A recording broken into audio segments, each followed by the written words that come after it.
আসসালামু আলাইকুম সবাইকে। কেমন আছো সবাই? আশা করি সবাই ভালো আছো।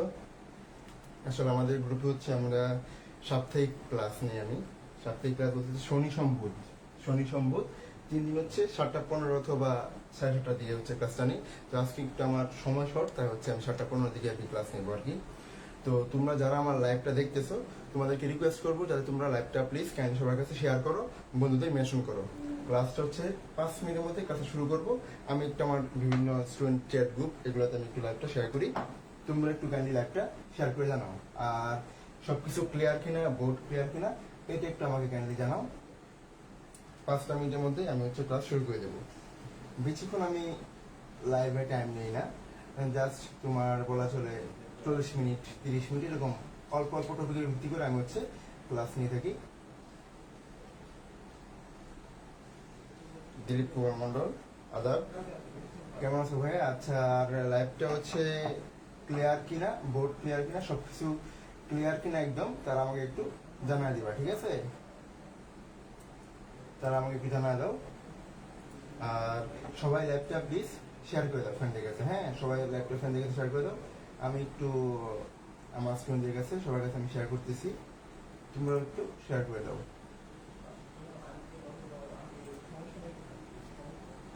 তোমরা একটু শেয়ার করে দাও। স্নিগ্ধ বর্মন, থ্যাংক ইউ। স্নিগ্ধ বর্মন বলছে জি ভাইয়া ক্লিয়ার, ভেরি গুড। আচ্ছা, আমি একটু শেয়ার করতেছি, তোমরা একটু শেয়ার করে দাও।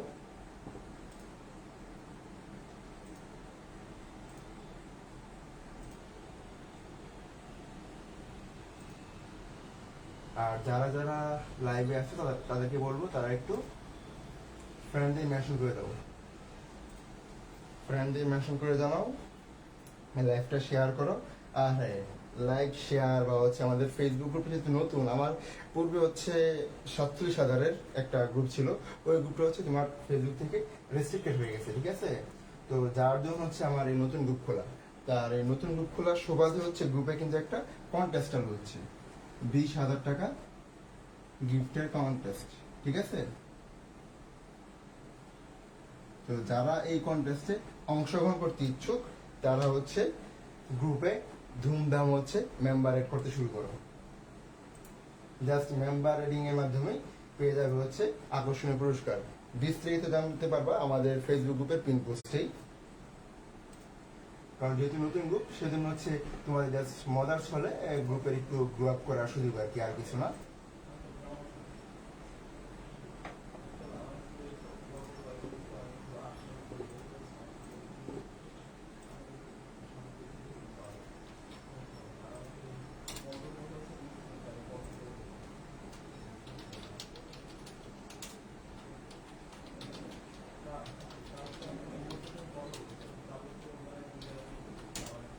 ঠিক আছে, তো হচ্ছে আমরা একটু পরে কিছুক্ষণের মধ্যে এখন ক্লাস শুরু করে দেবো ইনশাআল্লাহ। আচ্ছা, সবকিছু ক্লিয়ার থাকলে তো আলহামদুলিল্লাহ ক্লিয়ার।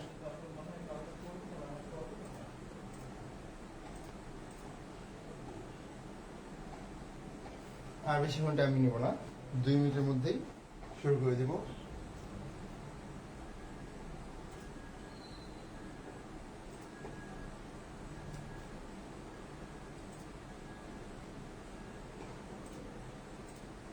আচ্ছা, ঠিক আছে। তো কারা কারা আছো, তারা হচ্ছে কোন কলেজে আমাকে একটু জানাও। হ্যাঁ, যে ভাই আমি অমুক কলেজে। আর বেশিক্ষণ আমি টাইম দিব না, এটা মনে হচ্ছে ভাইয়া কি বললো এতক্ষণ ধরে, এতক্ষণ টাইম ওয়েস্ট করলাম, এরকম কিছু মনে হবে না ইনশাল্লাহ।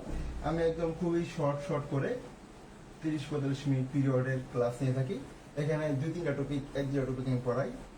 মানে আমার কথা হচ্ছে পড়াগুলো একদম প্রেশার নিয়ে না, পড়াগুলো হচ্ছে খুবই সিম্পলিফাই করে হচ্ছে গল্প আকারে মজার ছলে আমরা হচ্ছে পড়বো, ঠিক আছে?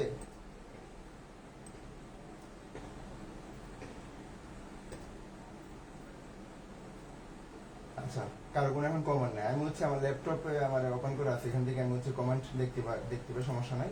তো কারো কোনো কিছু জানার হলে আমাকে হচ্ছে কমেন্ট করবে, ঠিক আছে? যে ভাইয়া এই জিনিসটা আমি জানতে চাই, ভাই অমুক কিছু, যে কোনো গাইডলাইন যেটাই হোক, এটা হচ্ছে কমেন্ট করবা, সমস্যা নেই। এখন হচ্ছে আসো আমরা কোষ ও এর গঠন এই অধ্যায়ে মূলত হচ্ছে প্রচুর তথ্য, অনেক তথ্য। তো এত তথ্য আসলে মনে রাখা খুবই কঠিন। আমি যখন নিজের স্টুডেন্ট ছিলাম তখন আমার নিজের কাছে হচ্ছে কঠিন লাগতো জিনিসগুলো। তো এখন তো তোমরা নিজেরাও স্টুডেন্ট, তো এই যে এগুলো হচ্ছে তোমাদের দিক থেকে আমার যখন স্টুডেন্ট ছিলাম সেই সময় হচ্ছে যখন যেরকম কঠিন লাগতো সেই কঠিনগুলাকে সহজ করার নিমিত্তেই আমি হচ্ছে ক্লাসগুলো হচ্ছে নিয়ে থাকি আর কি। তো তাহলে প্রথম শুরু করি। প্রথম টপিক হচ্ছে কোষ, ঠিক আছে? এই কোষ টপিক থেকে কিন্তু হচ্ছে প্রতি বছরেই তোমার হচ্ছে প্রশ্ন এসে থাকে, ঠিক আছে? কোষ টপিক, সেল। এখন এই কোষ শব্দটা নামকরণ কোথা থেকে আসছে তা একটু জানা লাগবে, ঠিক আছে? সবাই তো জানি যে হচ্ছে রবার্ট হুক, একদম চোখ বন্ধ করে সবাই জানে। বাট এই রবার্ট হুকের কোষ এর নামকরণের পেছনে একটা গল্প আছে, একটা কাহিনী আছে। সেই কাহিনীটা হচ্ছে অনেকে জানি অথবা জানি না। তো এর আগে আমরা জানি যে হচ্ছে সেলের ল্যাটিন শব্দ আছে। ল্যাটিন শব্দটা কি? সেটা হচ্ছে সেলুলা। সেলের যে ল্যাটিন শব্দ সেটা হচ্ছে সেলুলা। এখন সেলুলা যে ল্যাটিন শব্দ, এখন এই সেল কথার শব্দের অর্থ কি? সেটা হচ্ছে আমরা তো বলি কোষ, অ্যাকচুয়ালি সেল কথা শব্দের অর্থ তোমার হচ্ছে প্রকোষ্ঠ। বায়োলজিক্যাল টার্মে কোষ বলে থাকি, বাট এটা হচ্ছে আবিধানিকভাবে এর অর্থ হচ্ছে প্রকোষ্ঠ। এখন প্রকোষ্ঠ সেল, সেল কথার আরো আমরা বলে থাকি, দেখবা হচ্ছে জেলখানা যে কারাগারে ওইটাকে বলা হয় সেল। তো ওটা কিরকম দেখবো হচ্ছে খুব খুব খুব খুব থাকে, তাই না? তো গবেষকরা হচ্ছে লন্ডনে royal society of London, royal society of London, ঠিক আছে? রয়্যাল সোসাইটি অফ লন্ডন, এই রয়্যাল সোসাইটি অফ লন্ডনে গবেষকরা হচ্ছে মানে সেমিনার হয় বিভিন্ন বিষয়ে, নতুন গবেষণার আলোকে হচ্ছে সেমিনার হয়, নতুন কিছু উদ্ভাবনার আলোকে। এখন ওই সেমিনারে আর আরেকটা যে জানার কথা সেটা হচ্ছে রয়্যাল সোসাইটি অফ লন্ডনে রবার্ট হুক কিন্তু হচ্ছে কাজ করতো, ঠিক আছে? রবার্ট হুক কাজ করতো। তো ওই সেমিনার যখন হবে শুনলো, তখন রবার্ট হুক ভাবলো যে হচ্ছে সেই কিছু আবিষ্কার করে দেখাতে পারে কিনা বা সেই কিছু উদ্ভাবনের চেষ্টা করতে পারে কিনা। তো ওই সেমিনারে কিছু একটা সে নতুন কিছু বলার জন্য সে হঠাৎ করে তার চোখে পড়লো যে হচ্ছে কাঠের ছিপি, ঠিক আছে? কাঠের ছিপি। এখন এই কাঠের ছিপি বা কক যেটাই বলো, সেটা তার চোখে পড়লো। দেখলো যে সেটা কি করে পানিতে ভাসে। সেটা কি দেখা লক্ষ্য করবা, শুকনো কাঠ কি পানিতে ভাসে, তাই না? তো ওই কাঠের ছিপিটা হচ্ছে পানিতে ভাসতেছে। তো এটা নিয়ে সে একটু ভাবলো যে হচ্ছে এটা পানিতে ভাসে কেন, এটা কেন পানিতে ভাসতেছে? মেইনলি হচ্ছে কি সেম কাঠ, একই কাঠ আবার ভেজে থাকলে সেটা কি হয়, কাঠটা ভেজে থাকলে কি হয়, পানিতে ডুবে যায়। তো হচ্ছে ওই থিংসটা কাজে লাগলো যে হচ্ছে এই কাঠের ছিপিটা কেন পানিতে ভাসে সেটা একটু সে ভাবনা শুরু করলো। তো সেই ভাবনা থেকে সে কাঠের ছিপিটাকে ধরো হচ্ছে এইটা ছিল কাঠের ছিপি, এই কাঠের ছিপিটা সে হচ্ছে স্লাইস করলো, কয়েকটা খণ্ড করলো। তো খণ্ড করলে সে হচ্ছে দিলীপ কুমার মন্ডল ক্লাসের কি রেকর্ডেড ক্লাস দেওয়া হবে গ্রুপে? হ্যাঁ, সকল ক্লাস হচ্ছে আমাদের এই ফেসবুক গ্রুপে রেকর্ড থাকে। আর আমার যে হচ্ছে জুলজি চ্যাপ্টার 1 এর যে ক্লাস 5টা লেকচার, সেই লেকচারগুলো হচ্ছে পেয়ে যাবা আমার গ্রুপে পেয়ে যাবা। তো 5টা লেকচার জুলজি যাদের অনেকের কাছে নাই তাদেরকে আমি এখন একটু কষ্ট করে লিঙ্কগুলা দিচ্ছি, একটু কষ্ট করে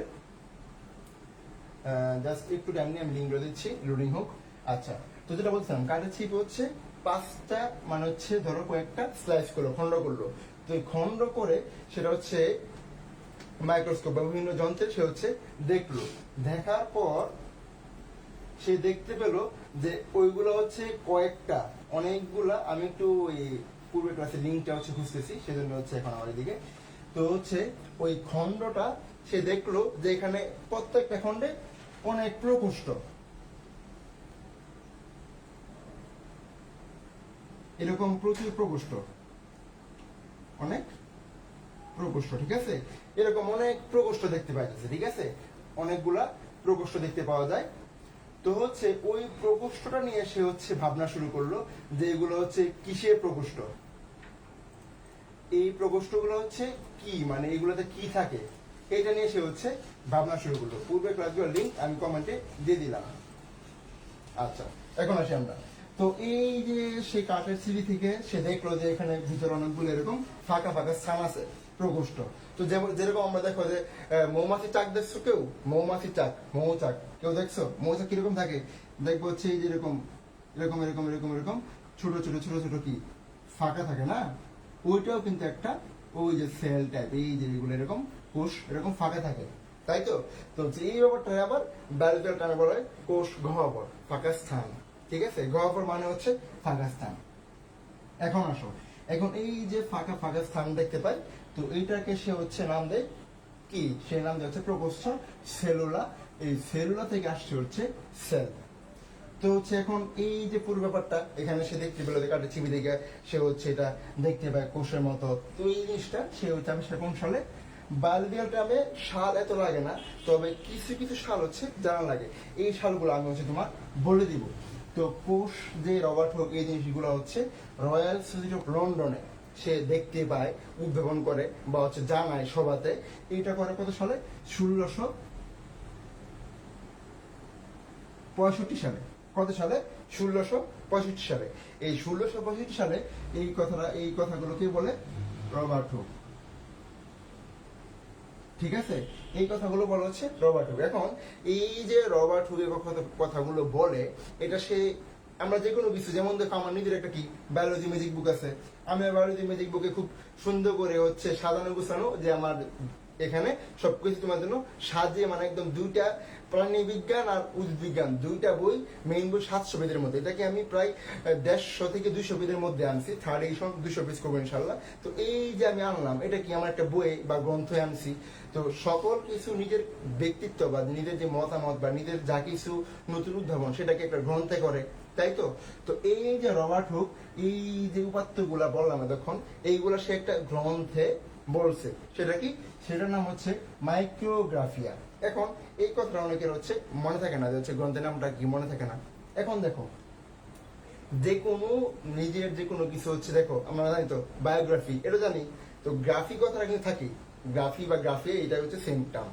তো এখন যেহেতু আমার হচ্ছে কোষটা আবিষ্কার করছে কি কাঠের ছিবি থেকে, তো কাঠের ছিবি থেকে যখন কোষটা দেখতে পেয়েছে কি দিয়ে দেখছে, মাইক্রোস্কোপ দিয়া, এরকম বিভিন্ন হচ্ছে এরকম যন্ত্রবিজ্ঞানে দেখছে না, তাই না। তো হচ্ছে মাইক্রোস্কোপ দিয়ে দেখা লাগছে, তো ওই মাইক্রোস্কোপ থেকে ধরে আমরা মাইক্রো কথাটা আসছে। আর গ্রাফিয়া তো হচ্ছে এই যে এখানে সেই কোনটা, মাইক্রোগ্রাফিয়া। আশা করি এই কথাটা আর কেউ ভুলবা না। তো এটা কিসে আসছে, মাইক্রোগ্রাফিয়া গ্রন্থে। ঠিক আছে, মাইক্রোগ্রাফিয়া গ্রন্থে। এখন দেখো, মাইক্রোগ্রাফির গ্রন্থে এই কথাটা যখন প্রকাশ করছে সকল কিছু, তো সেখানে এখন আমার একটা কথা আছে, যে সে যেহেতু বলছে যে কোষ আছে, এখানে কোষ পাইছে সে, ঠিক আছে, কিন্তু এই কোষটা কি লিভিং ছিল নাকি হচ্ছে নন লিভিং ছিল, কোষটা কি মৃত ছিল নাকি জীবিত ছিল, এটা নিয়ে একটা কথা হচ্ছে, তাই তো। এখন যেহেতু সে কাঠের ছিপি অথবা কর্ক যেটাই বলো, তাও কাঠটা ছিল যে শুকনো, ঠিক আছে, যেহেতু কি পানিতে ভাসছিল, তার মানে শুকনো কাঠ ছিল। আর শুকনো কাঠ কি একদম কি আমরা বলি না যে হচ্ছে কাঠ এটা মারা গেছে, গ্রাম্যভাবে কিন্তু আমরা বলে থাকি যে কাঠটা হচ্ছে এই কাঠ এটা মরে গেছে বা এই সেইগুলা বলে থাকি, ঠিক আছে। আগে কি জাস্ট একটাই ক্লাস হচ্ছে জলদি প্রথম অধ্যায়, নাকি আরো কোনো ক্লাস হচ্ছে? হ্যাঁ, দিলীপ কুমার মন্ডল ভাইয়া জলদি প্রথম অধ্যায়ের উপরে ক্লাস নেওয়া আছে। ক্লাস হচ্ছে টোটাল হচ্ছে 5টা, ঠিক আছে, ক্লাস টোটাল হচ্ছে 5টা জলদি প্রথম অধ্যায়, জলদি প্রথম অধ্যায় টোটাল 5টা ক্লাস হচ্ছে, ঠিক আছে। তো হচ্ছে এখন আসো এখানে, এখন এইখানে যেহেতু আমার হচ্ছে কাঠের ছিপিটা কি, তার মানে সেটা কি ছিল, মৃত ছিল, ঠিক আছে।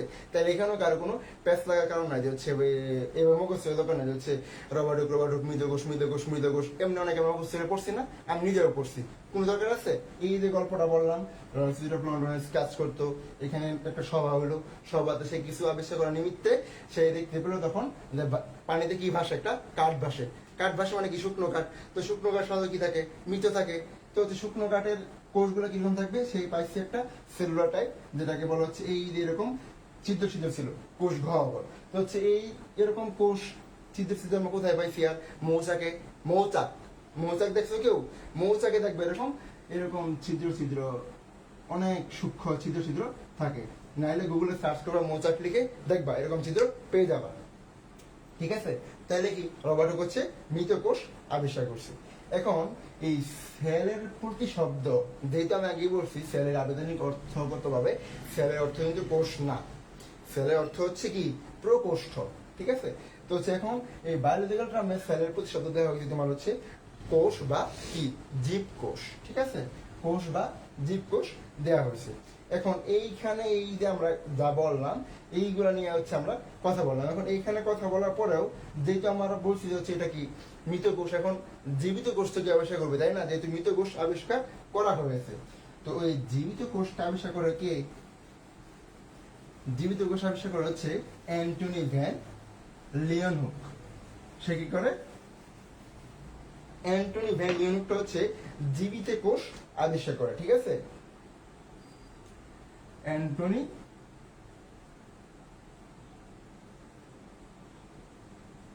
ভ্যান লিওনহুক হচ্ছে জীবিত কোষ, জীবিত কোষের ব্যাপারে সে হচ্ছে কি পর্যবেক্ষণ করে, ঠিক আছে। অ্যান্টনি ভ্যান লিওনহুক হচ্ছে জীবিত কোষের ব্যাপারে পর্যবেক্ষণ করে। এখন এইখানে কিছু কথা দেখা যায় যে হচ্ছে এই যে কোষ আবিষ্কার করা হয় এখানে হচ্ছে ইলেকট্রন মাইক্রোস্কোপ, ইলেকট্রন মাইক্রোস্কোপ ব্যবহৃত হয়, সেটা হচ্ছে আর্নেস্ট রাস্কার আবিষ্কৃত ইলেকট্রন মাইক্রোস্কোপ, ঠিক আছে। ম্যাক্সনো আর আর্নেস্ট রাস্কার কি ইলেকট্রন মাইক্রোস্কোপ। এই ইলেকট্রন যে অনুবীক্ষণ যন্ত্রটা এটা হচ্ছে আর্নেস্ট রাস্কার আর ম্যাক্সনোর আবিষ্কৃত, ঠিক আছে। ম্যাক্সনো আর কি আর্নেস্ট রাস্কার হচ্ছে ইলেকট্রন অনুবীক্ষণ যন্ত্র, ঠিক আছে। ইলেকট্রন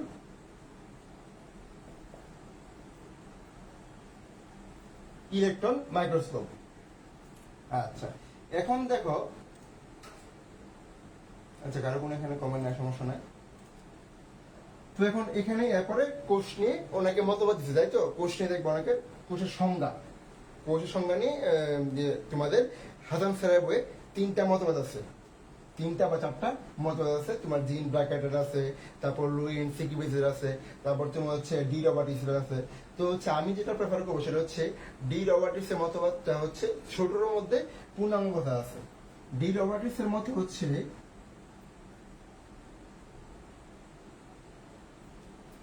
জীবদেহের গঠনগত আর কার্যিক যে এককটা সেটার নাম হচ্ছে কি কোষ। জীবদেহের গঠনগত, এখন এটা নিয়ে হচ্ছে আমরা একটু কথা বলবো। জীবদেহের মৌলিক গঠনগত ও কার্যগত যে একক, ঠিক আছে, মৌলিক কথাটা লাগবে।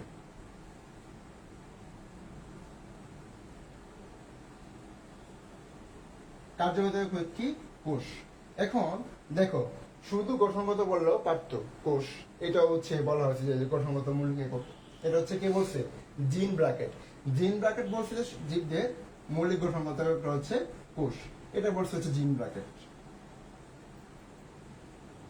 জিন ব্র্যাকেট এই কথাটা বলছে, কিন্তু এই কথাটার মাঝে হচ্ছে একটু সুস্পষ্টতা পায় না, ঠিক আছে। কেন পায় না?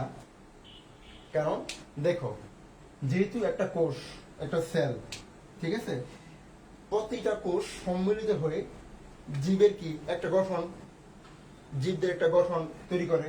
তো জীবদের যখন গঠন পায়, যেই তুমি একটা জীব দেখি গঠন পাইলো, তো গঠন পাওয়ার পর ওই জীবটা কি অবশ্যই কাজ করবে, কোনো না কোনো সে তো হচ্ছে প্রক্রিয়া ক্রিয়াধীন সে কি থাকবেই, তাই তো। ওই ক্রিয়াকলাপের যে সে যে ক্রিয়াটা করবে ওই ক্রিয়াকলাপের মৌলিক এককটাই কিন্তু মূলত কোষ। কারণ ওই কোষ ছাড়া না হয়তো জীবদের গঠন, গঠন না হলে না হয়তো জীবদের কাজ করার ভূমিকাটা।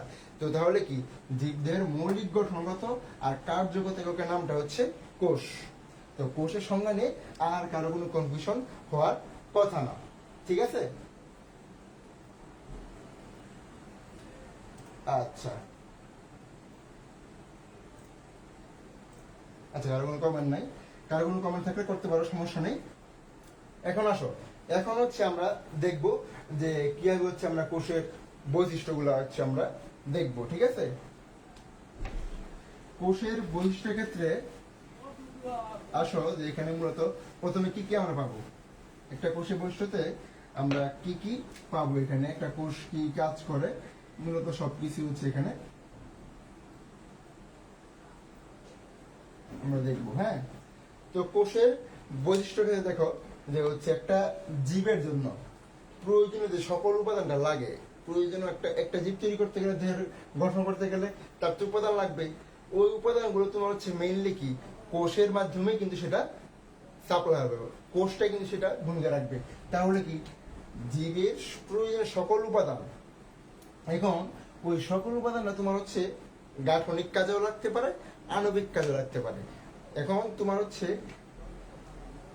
প্রয়োজনীয় সকল উপাদান, একটা জীবের প্রয়োজনীয় সকল উপাদান, এই কোষের বৈশিষ্ট্য কিন্তু তোমার একাডেমিক খ নাম্বার প্রশ্নে, এইচএসসির খ নাম্বারে তোমার হচ্ছে এই প্রশ্নটা কিন্তু আসে, ঠিক আছে। প্রয়োজনীয় সকল উপাদান গাঠনিক আর আণবিক, গাঠনিক ও আণবিক, ঠিক আছে। এই দুই ক্ষেত্রে তোমার হচ্ছে মাস্ট কি কাজে লাগে। এখন দেখো, যেহেতু আমার হচ্ছে আগেই বলছি যে হচ্ছে সকল কিছুর ক্ষেত্রে কোষের ভূমিকা রয়েছে। এখন যে কোনো কিছু ধরো প্রথমে যেহেতু গঠন বা যে কোনো কিছু তৈরি করতে কি কোষ লাগে, তো সেই ক্ষেত্রে যেমন ধরো যে আমরা যে কোনো কিছু বানাইতে, একটা ঘর বানাইতে যে কোনো সেই ঘরের কাঁচামাল কি বলি, কাঠ বা যেগুলা সিমেন্ট, এই বিভিন্ন আরো যে কিছু আছে সেগুলোকে আমরা হচ্ছে কাঁচামাল হিসেবে বলি। আবার রান্না বান্না করতে কি কাঁচামাল আমরা কি বলি, সবজি বলি, কারণ সবজিগুলো একত্রে মিলে আমরা কি রান্না বান্না করি। তাহলে যেহেতু একটা জীবে তোমার হচ্ছে এই যে গঠন করে, সেই গঠন করতে তার তো হচ্ছে মূল যে র মেটেরিয়ালসটা সেটা কি কাঁচামাল, ওই কাঁচামালটা তোমার হচ্ছে বাইপাস করে ওই কাঁচামালের ভূমিকা রাখে কি কোষ, এবসলিউটলি কি কোষ। তাহলে কোষটা হচ্ছে কাঁচামাল, কাঁচামালে ভূমিকা রাখে জীবে, ঠিক আছে। এখন আরো কিছু করেছে, এখন তুমি কাঁচামাল দিয়ে কি করবা, যেমন যেটা বলি রান্না বান্নার ক্ষেত্রে কাঁচামাল দিয়ে কি করো, যেমন সবজি শাকসবজি এগুলো দিয়ে কি করো, রান্না বান্না করো, রান্না বান্না করার পর তারপর ওইটা খাই আমরা শক্তি লাভ করি। তো সেম দ্যাট কেস এখানেও এই কাঁচামালটা ব্যবহার করে জীবে কি শক্তি লাভ করে বা সংগ্রহ করে, যেটাই বলো, তাই তো। এখন যেহেতু যে শক্তি সংগ্রহ করছে, শক্তি সংগ্রহ করছো, যে তুমি যদি শক্তি সামর্থ্য প্রপারলি পাইতে থাকো, তাহলে কি তুমি সুনিয়ন্ত্রিত ভাবে বা সুন্দরভাবে খুব সুস্পষ্টভাবে কি বেড়ে উঠবা। এখন দেখো না যে হচ্ছে ছোট ছোট বাচ্চাদের কি অপুষ্টিতে ভোগে, কেন ভোগে, সে হচ্ছে তার প্রয়োজনীয় কাঁচামাল যা দরকার সেটা সে পাচ্ছে না। যদি সে না পায় তাহলে কি শক্তি সংগ্রহ হবে না, শক্তি সংগ্রহ হলে না কি হবে, সুনিয়ন্ত্রিত ভাবে বেড়ে উঠতে পারবে না। তাহলে কোষের বৈশিষ্ট্যতে প্রথমে পেলাম হচ্ছে আমরা গাঠনিক আর আণবিক, এরপর হচ্ছে কাঁচামাল, এই কাঁচামাল থেকে শক্তি লাভ, যেহেতু শক্তি লাভ করছে এরপর সে কি সুনিয়ন্ত্রিত ভাবে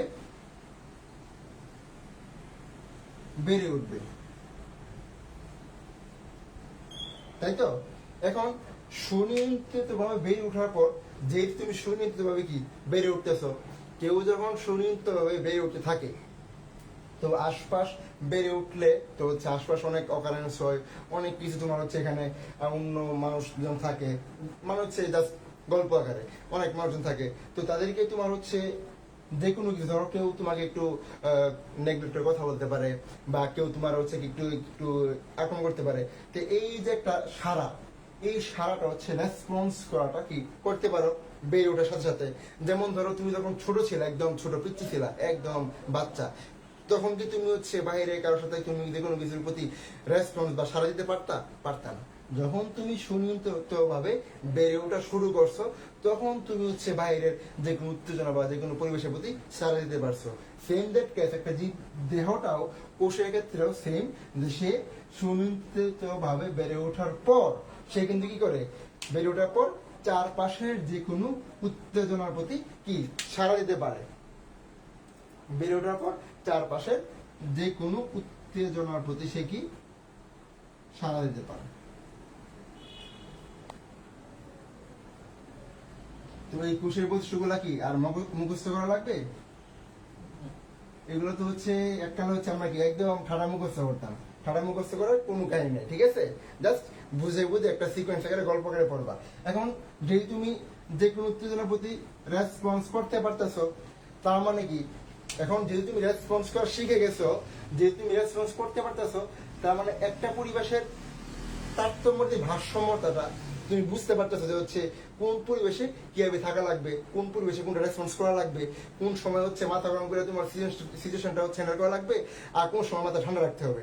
তার মানে কি, পরিবেশের তারতম্যের যে ভারসাম্যতাটা সেটা কি বলে হোমিওস্টেসিস, তেমনি ইন্টারনালের ক্ষেত্রেও এরকম হচ্ছে আমাদের প্রভাব পড়ে। তো সেই ক্ষেত্রে যেই পরিবেশের অভ্যন্তরীণ ক্ষেত্রে যে তোমার তারতম্যতা সেটা হচ্ছে সাম্যাবস্থা যে বজায় রাখাটা, সেটাকে বলা হচ্ছে হোমিওস্টেসিস। ঠিক আছে, মেইনটেনেন্স অফ ইন্টারনাল এনভায়রনমেন্ট, যেটাকে বলা হচ্ছে আমাদের মেডিকেলের ফিজিওলজির ভাষায়। ঠিক আছে, তাহলে হচ্ছে এই যে অভ্যন্তরীণ তারতম্যটা হচ্ছে ভারসাম্য রাখতে পারে, এটাকে বলা হচ্ছে হোমিওস্টেসিস বা অভ্যন্তরীণ স্থিতি অবস্থা। এটাকে বলা হচ্ছে কি? হোমিওস্টেসিস। তো নিচে কোনটি কোষের বৈশিষ্ট্য নয়, এরকম প্রশ্ন এমসিকিউ আসে। তো আশা করি কোষের বৈশিষ্ট্য নয় কোনটি, এটা নিয়ে কারো কোনো কনফিউশন হবে না। তো হচ্ছে এই যে এখানে একটা কথা বলি, হোমিওস্টেসিস। ঠিক আছে, এখন দেখবো অপশনে যেটা থাকবে হচ্ছে হেমোস্টেসিস। এটা অনেকেরই পেস লাগবে। ঠিক আছে, তো এটা হচ্ছে আমি বলে দিলাম, হোমিওস্টেসিস আর হেমোস্টেসিস এক নয়। ঠিক আছে, তাহলে হচ্ছে আমাদের কিন্তু কোষের বৈশিষ্ট্যটা হয়ে গেল। এখন যেহেতু আমার হচ্ছে কোষের বৈশিষ্ট্য হচ্ছে এখানে যতগুলো পয়েন্ট বলছি, এই পয়েন্টগুলো জানলে হচ্ছে এনাফ। তবু আরো কিছু পয়েন্ট হচ্ছে আমাদের থাকে, এই পয়েন্টগুলো হচ্ছে জাস্ট মনে রাখতে পারো, জাস্ট শুনে রাখতে পারো।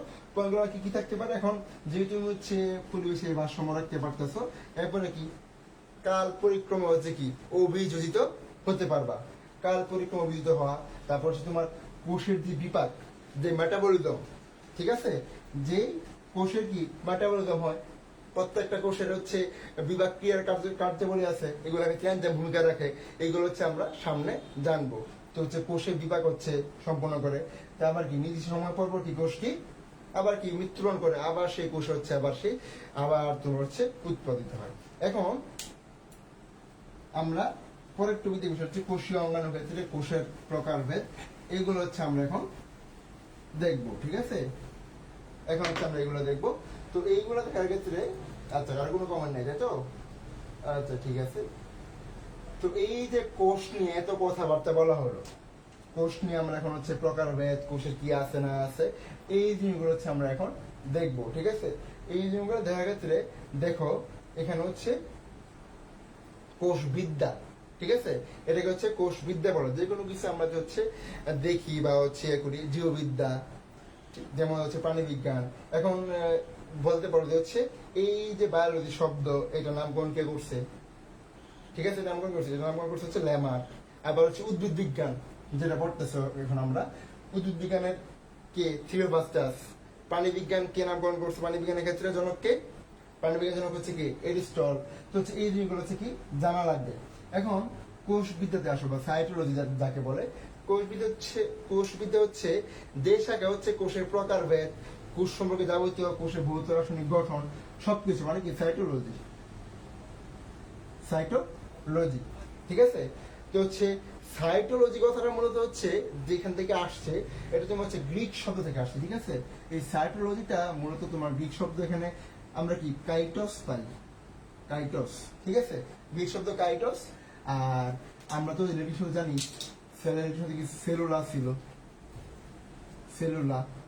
আর লজিটা আসছে তোমার হচ্ছে লগস থেকে। ঠিক আছে, তো হচ্ছে এর পরিগুলো কম্বিনেশনে নামটা হচ্ছে কি সাইটোলজি, যাকে বলা হয় কি কোষবিদ্যা। কি বিদ্যা? কোষবিদ্যা। এখন এই কোষবিদ্যার ক্ষেত্রে আমরা কি কি দেখবো, সেটা হচ্ছে কোষের প্রকারভেদ। সব প্রত্যেকটা কথা আমার খাতায় লিখে রাখো, খাতায় লিখে রাখলে তোমাদেরই ভালো হবে। এখন হচ্ছে এই কথাটা আমি একদম একদম গুড়া থেকে, বেসিক থেকে আমি হচ্ছে একদম পড়াচ্ছি। আমার হচ্ছে দৌড়াইয়া পড়ানোর আমার সিস্টেম নাই। আমি খুব অল্প অল্প করে অল্প সময়ের মধ্যে আমি হচ্ছে কিছু কিছু টপিক ধরে পড়াই, একদম ডিটেলস ধরে।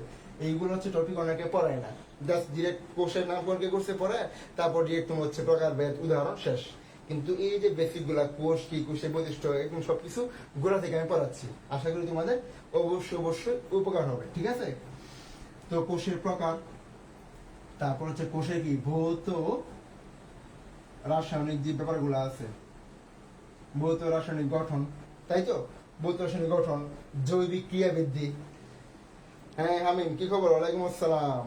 তো হচ্ছে এই যে কোষের জৈবিক ক্রিয়া বৃদ্ধি, কোষের বৃদ্ধি সম্পর্কে, কোষের যে হচ্ছে বিকাশ, বিভাজন, এই যে জিনিসগুলো, তাই তো? এইগুলা সম্পর্কে জানা দেয় হচ্ছে তোমার কোষ বিদ্যাতে। ঠিক আছে, এখন এখন কথা হচ্ছে কোষ বিদ্যার জনকটা কাকে বলা হয়। এখন এটার মেইনলি তোমার এমসিকিউ আসবে কি কোষ বিদ্যার জনককে। কোষ বিদ্যার জনক, ঠিক আছে, কোষ বিদ্যার জনক হচ্ছে কে? রবার্ট হুক, সবাই জানি তাই তো। এখন রবার্ট হুক কি করছিল, সে কিন্তু মৃত কোষ আবিষ্কার করছিল কাঠে চিবি বা কক থেকে, তাই তো। এখন এই কথাটা যে আবিষ্কারটা করছে সেটা হচ্ছে তার আগের একদম আগেকার আবিষ্কারটা ছিল। যেহেতু হচ্ছে পরে এখন আমরা মডার্ন যুগে আসতেছি, তো আধুনিক কিছু তত্ত্ব থাকে, সবকিছু আধুনিক মতবাদ থাকে। এখন আধুনিক কোষ বিদ্যার জনক আধুনিক কোষ বিদ্যার জনকটা হচ্ছে কে? আধুনিক কোষ বিদ্যার জনক হচ্ছে কার্ল পি সোয়ানসন। কি?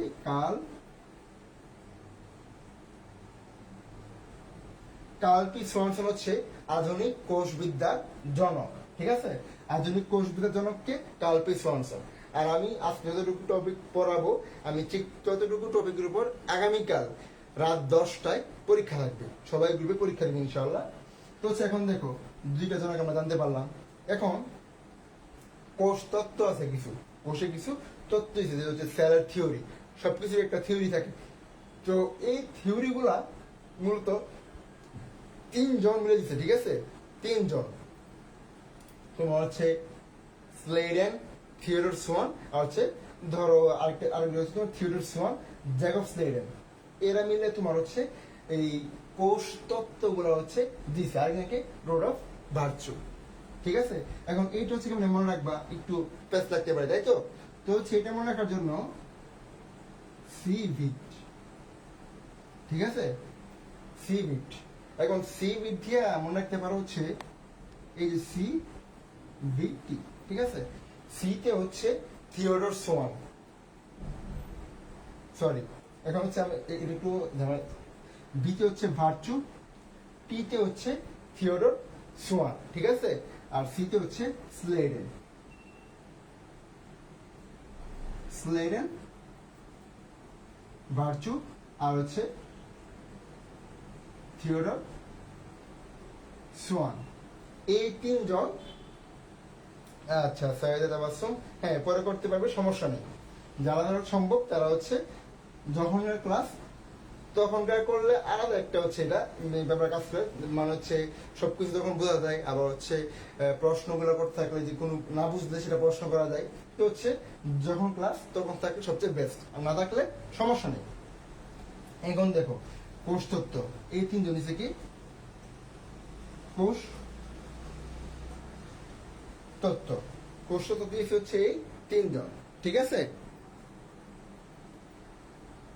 আচ্ছা, এই 3 জন হচ্ছে আমার কোষ তত্ত্ব দিয়েছে। এখন এই কোষ তত্ত্বের ক্ষেত্রে এখানে তারা কি দিল, মূলত কোষ তত্ত্বটা কি ছিল। ঠিক আছে, এই কোষ তত্ত্বটা কি ছিল সেটা হচ্ছে আমরা এখন জানবো। সেল থিওরি যেটাকে বলে, তাই তো। আচ্ছা দেখো, এখন আহমেদ রশদি, সাউন্ড বেশি। আচ্ছা এখন দেখো কথা ক্লিয়ার কিনা, এখন দেখো শুনতে পাচ্ছ কিনা। আচ্ছা থ্যাংক ইউ বলার জন্য যে তোমার সাউন্ডের সমস্যা হচ্ছে। আচ্ছা তুমি একটু চাইলে হেডফোন ইউজ করতে পারো, হেডফোন ইউজ করলে আশা করি হচ্ছে সাউন্ডটা ক্লিয়ারলি পাবে। আমি যথেষ্ট লাউডলি কথা বলতেছি, হয়তো বা কোনো না কোনো কারণে কথা কম শোনা যাচ্ছে। আচ্ছা, এখন কোষ তত্ত্বের ক্ষেত্রে কয়েকটা তথ্য দেওয়া হয়েছে। ঠিক আছে, কয়েকটা তথ্য দেওয়া হয়েছে। এখন এই তথ্যগুলোর ক্ষেত্রে এখানে কি তথ্য দেওয়া আছে সেই তথ্যগুলো আমরা এখন দেখব। এখন দেখো, আচ্ছা কারো কোনো এখন কমান্ডের কিছু আছে।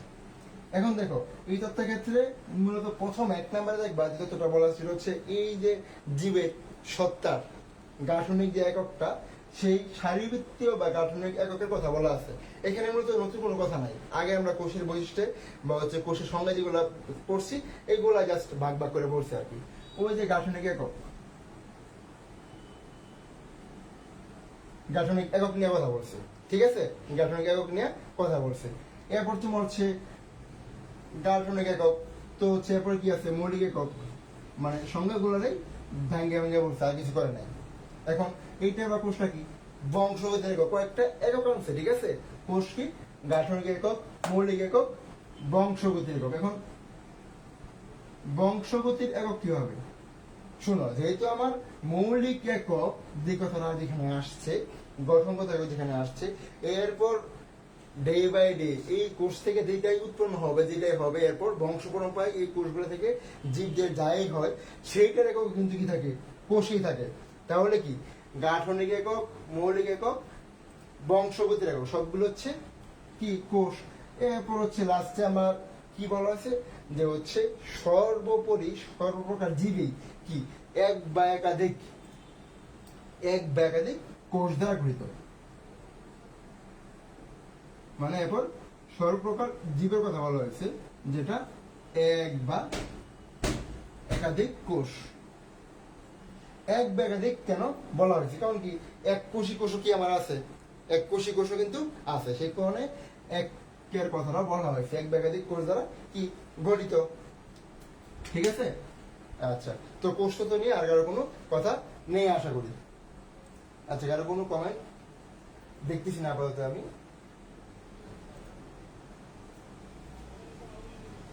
এখন দেখো, কোষের একটা সুন্দর একটা সংজ্ঞা আছে, যদি তোমরা হচ্ছে পারো তাহলে এই সংজ্ঞাটা লিখলে ভালো। তবে হচ্ছে ওই যে সংজ্ঞা আমরা সেই ক্লাস 8 থেকে পড়ে আসতেছি, জীবদের গঠনগত মৌলিক একক যেটা, সেটা হচ্ছে কোষ। তবে খুব সুন্দর একটা সংজ্ঞা আছে, মানে একদম সুস্পষ্ট, মানে সুন্দর করে বলছে, সেটাকে লুই আর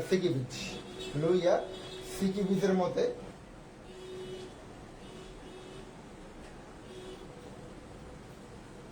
লুইও সিকিভিচ বলছে যে কোষ একটা তোমার হচ্ছে বয়স সমবেত ঝিল্লি দ্বারা তোমার হচ্ছে সীমাবদ্ধ জীব, ঠিক আছে। কোষ হচ্ছে বয়স সমবেত ঝিল্লি দ্বারা সীমাবদ্ধ জীব, কার্যকলাপের একক। এখন এখানে কি বলছে, সেটা হচ্ছে কোষ হচ্ছে বয়স সমবেত ঝিল্লি। আমরা যে কোনো প্রাণী দেখি কি ঝিল্লি বা পর্দা থাকে, তাই তো। আমরা হচ্ছে নেক্সট তো হচ্ছে পরে টপিকে আছে যে হচ্ছে কোনটা পর্দাহীন অঙ্গাণু, কোনটা পর্দাযুক্ত অঙ্গাণু, ঠিক আছে। এখন কি বলছে, সেটা হচ্ছে কোষ একটি বৈষম্যবেদ্য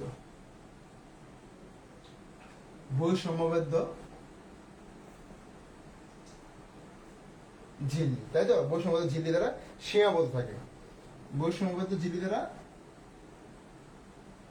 সীমাবদ্ধ জীব কার্যকলাপের একক, যা কি অন্য কোষের সজীব মাধ্যম ছাড়াই।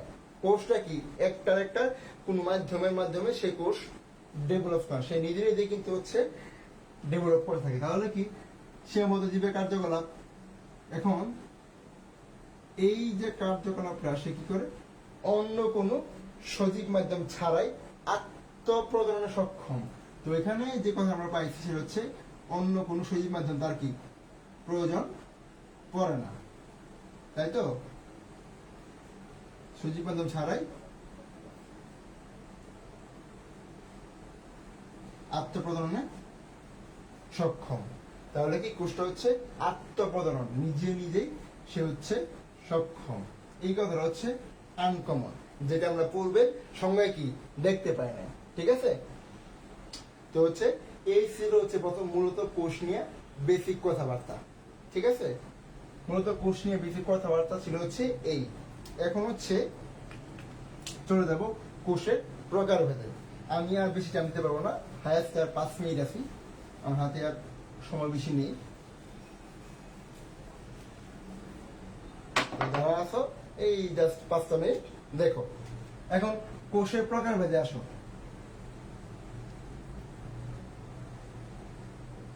কোনটাতে আসবে, কোষের প্রকারভেদ। এখন এই কোষের প্রকারভেদ এখানে দেখবা শারীরবৃত্তীয় কিছু প্রকারভেদ আছে, আবার হচ্ছে তোমার নিউক্লিয়াসের গঠনের ভিত্তিতে আছে, তাই তো। এখন শারীরবৃত্তীয় কথাটা আসলে আমার কাছে কিরকম লাগে, শরীরের কথা, মানে হচ্ছে শারীরিক যে কথাবার্তা, শারীরবৃত্তীয়। তো সেই শারীরবৃত্তীয় কথার ক্ষেত্রে তোমার শারীরবৃত্তীয় ভাবে মূলত কি থাকবে এখানে, শারীরবৃত্তীয় কি দুই ধরনের, তাই তো। এখন দুই ধরনের আমরা এটা জানি, দুই ধরনের, কোন দুই ধরনের?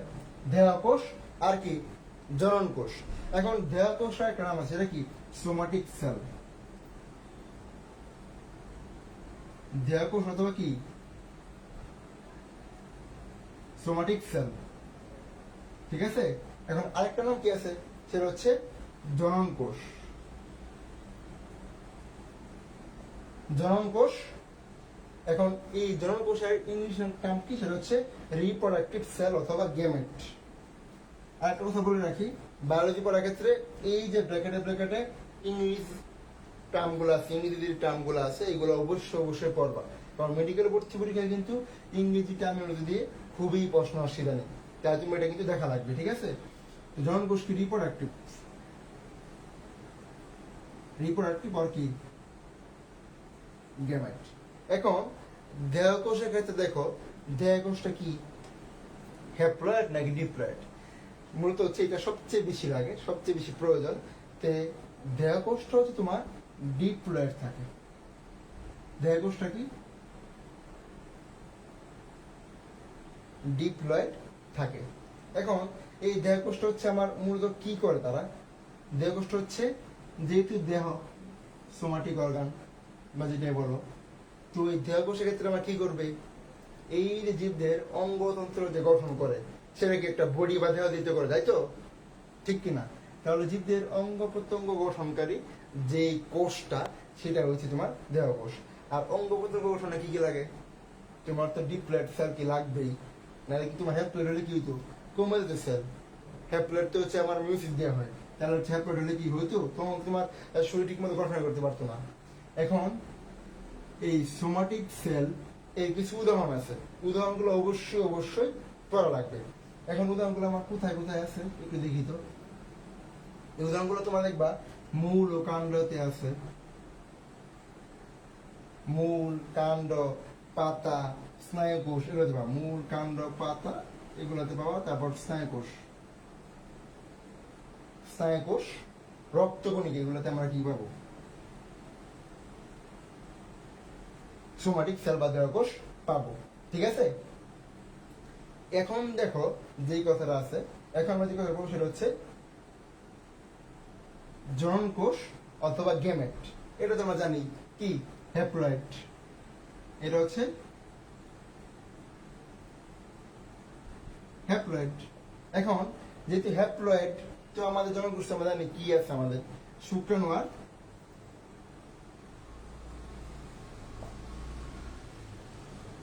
শুক্রাণু আর কি ডিম্বাণু, ঠিক আছে। শুক্রাণু আর ডিম্বাণু হচ্ছে আমার হ্যাপ্লয়েড, মানে জনন কোষ। আর জনন কোষ সর্বদাই কি থাকে? সর্বদাই হচ্ছে এরা কি? সর্বদা হচ্ছে এরা হ্যাপ্লয়েড। এরা কি সর্বদাই হ্যাপ্লয়েড, ঠিক আছে। তাহলে হচ্ছে কোষের প্রকারভেদ, শারীরবৃত্তীয় প্রকারভেদ পর্যন্ত আজকে থাক। আমার আজকে আর সময় নেই, আমি আজকে ক্লাস নিতে পারছি না। তো যারা যারা শেষ পর্যন্ত ছিল তাদেরকে অসংখ্য ধন্যবাদ।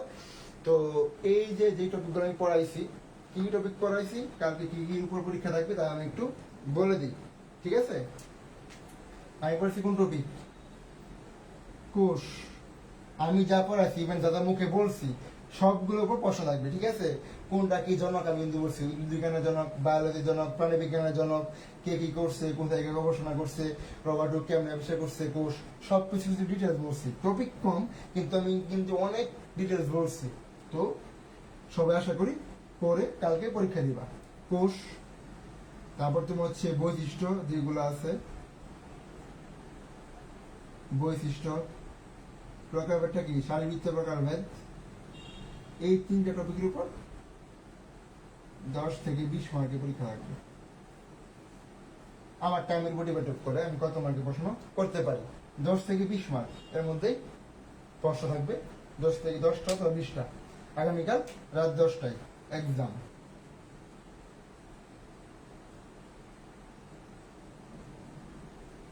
ঠিক আছে, আগামীকাল রাত 10টায় ইনশাআল্লাহ। আবার একটা হচ্ছে সোমবার, আবার সোমবারে আসবো। আমাদের গ্রুপে হচ্ছে আমি লাইভ ক্লাস নিয়ে হচ্ছে শনি সম্বুধ 7টা 15 অথবা 7টা 30, এই দুটা টাইম মধ্যে ক্লাস নেওয়া হয়। আর এর পরের দিন রোব মঙ্গল বৃহস্পতিতে তোমার হচ্ছে এক্সাম নেওয়া হয় 10টা থেকে, রাত 10টা থেকে এক্সাম নেওয়া হয়। তো যারা যারা ছিল সবাইকে তো সংবাদ ধন্যবাদ। তো হচ্ছে যারা যেহেতু আমাদের গ্রুপে নতুন, তো হচ্ছে সেই হিসাবে তোমার গ্রুপে বন্ধুদের ইনভাইট করবে। আর ক্লাসটা কেমন লাগলো সেটা হচ্ছে কমেন্ট করে জানাবে ইনশাআল্লাহ। আর বন্ধুদের মেনশন করবে, গ্রুপটা শেয়ার করবে, এটাই আমার তোমাদের কাছে রিকোয়েস্ট। তো হচ্ছে সবাইকে ধন্যবাদ। আসসালামু আলাইকুম, আল্লাহ হাফেজ।